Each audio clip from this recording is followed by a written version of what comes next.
Hi everyone, and thanks for joining me. I'm Ninness, your loan pro in Denver, Colorado, with another installment of How Much Mortgage Can I Afford, my weekly home buyer series that will educate you on buying a home right here in the Denver market. Today we're going to talk about homeowners insurance. If you're buying a home, you have to insure it, and right now, unfortunately, rates are going up. We're going to talk about why that's happening very quickly and some things to think about when you are buying your first home and getting that insurance in place. The three things to ask your insurance provider. As always, if you like the information, make sure you like, subscribe, follow. If you know someone who would enjoy the information, please share it. And keep us in mind for your own home financing needs. We are a local lender right here that specializes with helping first-time and millennial buyers with their home financing. Thanks for joining me on this episode of How Much Mortgage Can I Afford?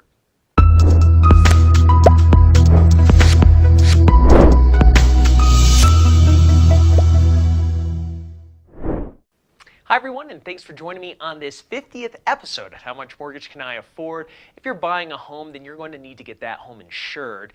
And really, that's against perils. What is a peril? Hail, fire, wind, tornadoes, floods. Those are the perils that really could be an act of God or an accident, but they're certainly going to negatively impact your home. Having the right insurance is not only important to making sure that your home is properly taken care of should the unfortunate happen, but it's also a way to save you money from liability in really what is a pretty litigious world. Over the last few years, we've seen rates increase for homeowners and car insurance, and it appears that we could see more over the next few years. So the question is, why is it happening? Well, floods and fires have occurred and certainly caused claims to be paid out, but the real culprit in this story is hailstorms. The rates are impacted by a math problem of just what's paid out versus what's coming in on a regional basis. That means a storm in North Denver is still going to impact Parker or Castle Rock and vice versa, since we're collectively the Front Range as a region.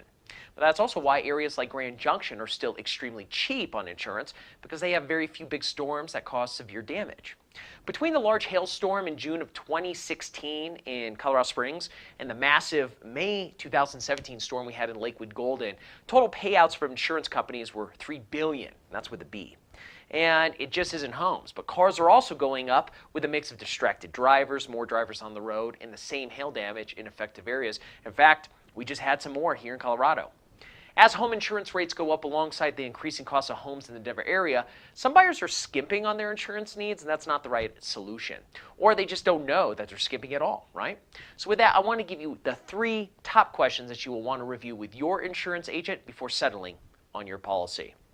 Number one, what are my deductibles? Think of a deductible like a copay when you go to the doctor. This is what you will pay out of pocket anytime you file a claim. The higher the deductible, the lower the annual insurance. But on the flip side, you now have to pay a higher amount out of pocket should you actually need to file a claim. So you want to make sure that your deductible is set at an amount, something you would feel comfortable paying out if that time came where you had a claim. Number two, what are my liability limits in dwelling coverage? Not all insurance covers the same thing, or even amount for that matter. Liability limits are your protection should a tree fall on the neighbor's house or someone slipped on ice in front of your home and now they're suing you. If the suit is higher than your liability coverage, the difference is on you to pay. For dwelling coverage, this is going to be to cover the home should it be a total loss and what it costs to rebuild that home to brand new. If you don't have enough to build your home, it's just not going to be completely the same way it was prior to the peril occurring. And pay special attention to the personal property coverage as well. Losing your home only becomes worse when you lost everything inside and don't have enough coverage to replace the lost items. Also, check into umbrella policies, could help on the liability. And that leads to number three, is there any exposure I'm unaware of? This is basically asking your agent, are there any holes in my coverage I should know about? And a great way to cover your back is to get that umbrella policy. These policies cover most of the holes in coverage a policy could have and are pretty cheap. Most are around a couple $100s a year and start at $1 million in coverage. Here's the reality, guys. Insurance is not a fun topic typically, but it's better to have these conversations now than when the worst happens. Also, a special shout out to Lance Parzabach with Integrity First Insurance. He helped me with a lot of this information for this episode. His contact will be below. Works with a lot of our clients, works with me personally as well. So he's a good guy for any of these questions. Otherwise, thanks for joining me on this episode, How Much Mortgage Can I Afford? And be sure to join me next week where I will be reviewing the highest water rates in the Denver metro area, another cost that people should keep in mind when buying a home since that's part of your household budget. Thank you.